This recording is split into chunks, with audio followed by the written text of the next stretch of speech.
actually was here, but then someone was walking their dog outside in the parking lot, and then it did like a big stretch, and I had to pet it, right? Like, you get it. What wine would go good with the salmon, do you think? Oh, great question. So, that first one right there, first on the list, that one is gonna be really, great forward. That might be good. How about this red? Yeah, that one's also great. It's got a really nice, I'd say, fermented finish.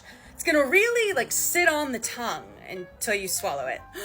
Oh my God, do my eyes deceive me? Or did Miss Barbara just walk in the door? You guys, Barbara's back! Girly Pop, I missed you in my section last Tuesday. Yeah, your booth in the corner waited for your sweet little tushy all night, and I had to drink all the Sauvignon Blanc all by myself. Never do that to me again, okay? Go ahead and sit down, your bruschetta's on the way. I'm trying to decide between the cannelloni and the pork chop. So the good news is that you've actually picked the two best dishes on the menu because you are so smart and you're like totally picking up on the vibes.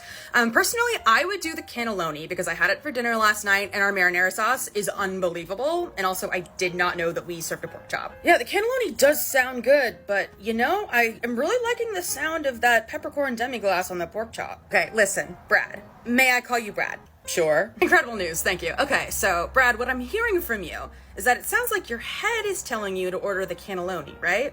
But I just feel like your heart is really telling you to do the pork chop. And I just really think that you should like honor that and like really take the leap and like really listen. Yeah. You know what? Yeah, my heart is telling me to do the pork chop. You know what, Brad? I am so proud of you. Thank you. God, wow, yeah, I think I really needed to hear that, you know? It's been really hard since my dad left. I know, bring it in, Brad.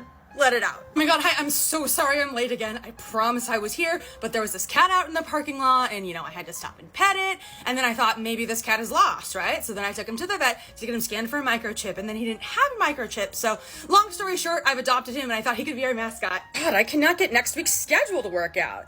If I put Candace and Bertha together, then they'll just stand around and complain. But if I put Bertha and Jerry together, they'll fight in front of the customers. And then Jerry's gonna piss off the bartender, which means I'm gonna have to switch Nick and Mackenzie, and I can't get it to lock in. I'm gonna have to like schedule a staff meeting or mandatory team building or something. Or you could just make sure Candace opens. What? Candace is a morning person and a Pisces, so you can have her open lunch, and that'll give Bertha time to have her triple espresso and her morning dump before noon, because she's way more mellow when she's done that. Then you can put Jerry on bar, because he would much rather cut 1,000 lemons than do roll-ups any day. And then you can have Mackenzie come in at 4 o'clock after her yoga class, and then Nick can close, because he won't be awake until 5 anyway. Huh.